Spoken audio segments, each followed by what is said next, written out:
I remember thinking, it must be nice, Kathy, to be you. She could just say no. No guilt, no over-explaining. She just said no. And then sometimes she'd say yes. Yes to the things that she actually wanted. And if I'm being honest, I wasn't really jealous of Kathy. I was jealous of the Kathys in the world and what she represented. Do you know a Kathy? These were women who could just say no, without guilt, without second guessing. Women who just seemed grounded when they made their choices. And they weren't constantly wondering, did I do the right thing? Did I upset someone? They just looked clear. If so, I think you're going to really enjoy this episode today. If you're tired of people pleasing, caring too much, and wondering why peace still feels so hard to hold on to, you're in the right place. Hi, I'm Lori, mom, former people pleaser, and your boundaries coach. Here we talk about how to protect your peace, set healthier boundaries, and get clear on what actually matters so that you can build a life that feels lighter, calmer, and more satisfying. So let's stop the chaos for a minute, moms, catch our breath, and get into this next episode.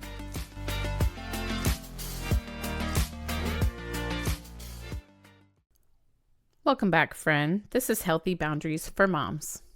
So before we get into today's episode, I want to share something with you. This is a review that someone recently left for the podcast. Katrina says, Healthy Boundaries for Moms is such a powerful and refreshing find. This podcast speaks directly to the heart of motherhood in a way that feels both honest and uplifting. Lori has a beautiful way of blending practical advice with faith-based encouragement, making each episode feel grounding and inspiring. Her perspective on boundaries is especially impactful. It is not about guilt or perfection, but about creating peace, balance, and a life that aligns with your values. What stands out most is how relatable and genuine she is. She clearly understands the challenges moms face and speaks directly with compassion, wisdom, and clarity.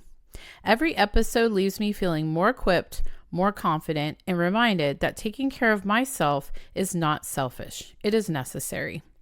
I just want to thank you, Katrina, for leaving that amazing review. And if you've been listening to this podcast and it's helping you, I would love for you to leave a review like this one on Apple Podcasts. And I read every single one, guys. And I may even share yours on here on the podcast, just like this one. And when I read that review, I just thought, yes, this is exactly the life we're trying to build here at Healthy Boundaries for Moms. And I think this episode's going to be really good to unpack because we have seen these Kathys in our lives and we could really learn some things about how to say no without the guilt, without the over-explaining, and just say no. And then we can also learn about how to say yes to the things that we actually want. And I really wanted to be able to say no without the guilt, without the second guessing. And I wanted to be a woman that was grounded in her choices and weren't actually always asking, did I do the right thing? Did I upset someone? So this is what we're going to be unpacking in this episode. We're really going to be talking about the abundant life because I think we've been getting it completely wrong. Like what the abundant life actually is. And this is where I started to think, what does the Bible actually say about the abundant life? So in John 10:10, Jesus says, the thief cometh not, but for to steal and to kill and to destroy. I come that they may have life and that they may have it more abundantly. So did you hear that? More abundantly. And I think that we've been misdefining abundance because we hear the word abundance, right? And we immediately think that must mean more options, more freedom, more yes. But what if that is not what it means at all? What if it just means we are aligned? So let's go back to the story about Kathy, because I really think there's something important there that we really need to unpack. Because at the root of it, my thought was, so she just gets to do whatever she wants.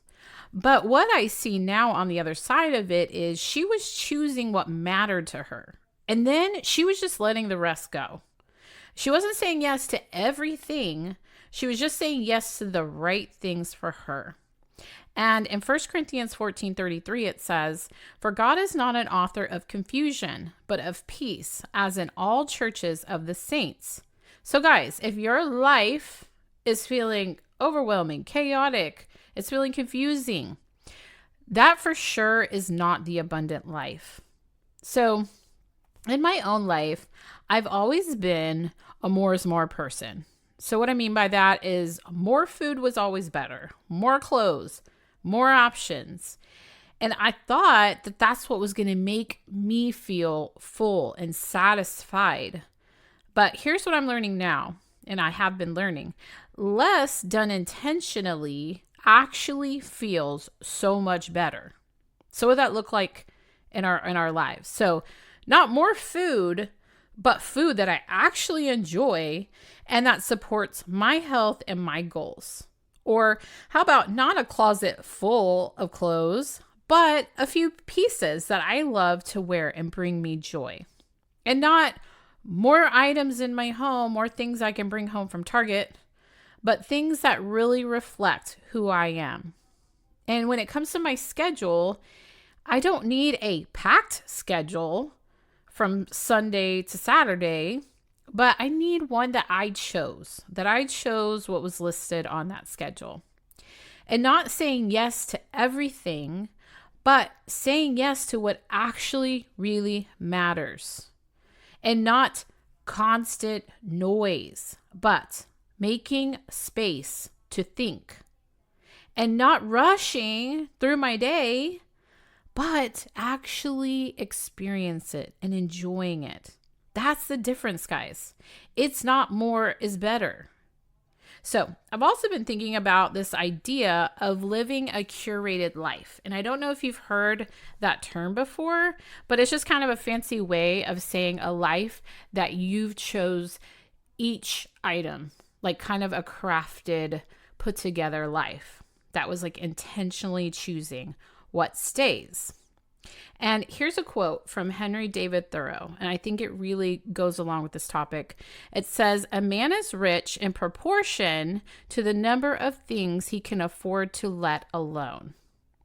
I just think that we really need to think about that. Like, that's rich. What not picking up, what not adding, that is the rich life. That's the abundant life. So I was reading this book, Present Over Perfect. It's written by Shauna Ninquist, and I don't know if I'm saying her name right, but y'all, I have read this book over and over again. It's got coffee stains on it, dog ears. I've highlighted, I've underlined it. It is so good. So if you haven't read it, go out and get it. I'll put it in the show notes, the information to grab one. But there was a line that really stuck with me that I thought went really well with the topic we're talking about. She says, "The real problem of life is never lack of time, it's lack of attention." So that means I don't need more life. I just need to actually experience the one I already have. So how do we make this real in our lives? So when you picture an abundant life, what is the first thing that comes to mind? Do you think, okay, I just need more money, I just need more time or more options? Or do you picture calmness, being intentional, or having space, or enjoying what you have? What do you wish you could choose without feeling guilty? Because, friends, whatever that is, that's where your boundaries need to be. And what actually feels indulgent to you, what's not excessive, but what's genuinely good, what feels indulgent to you. Because you don't get that kind of life by accident. You get it by choosing it. So in Galatians 5:22-23, it says, "But the fruit of the Spirit is love, joy, peace, long-suffering, gentleness, goodness, faith, meekness, temperance. Against such there is no law." So self-control isn't restriction then. It's what creates a life that actually works. And we've got to remember that discipline isn't punishment. It is what is removing the chaos. And again, more is not abundance, alignment is. Because if we're honest, there is nothing luxurious about chaos, right? And there is nothing indulgent about us burning ourselves out. A high quality life is built on what you don't allow in. And so in Luke 16:10, it says, "He that is faithful in that which is least is faithful also in much. And he that is unjust in the least is unjust also in much." So that means this life you have right now, that's what you're being asked to steward. Not a future life, but what you are doing right here in the present.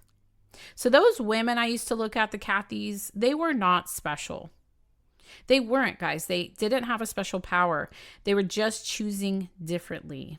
And God isn't asking you or I to live a small, sad little life, okay?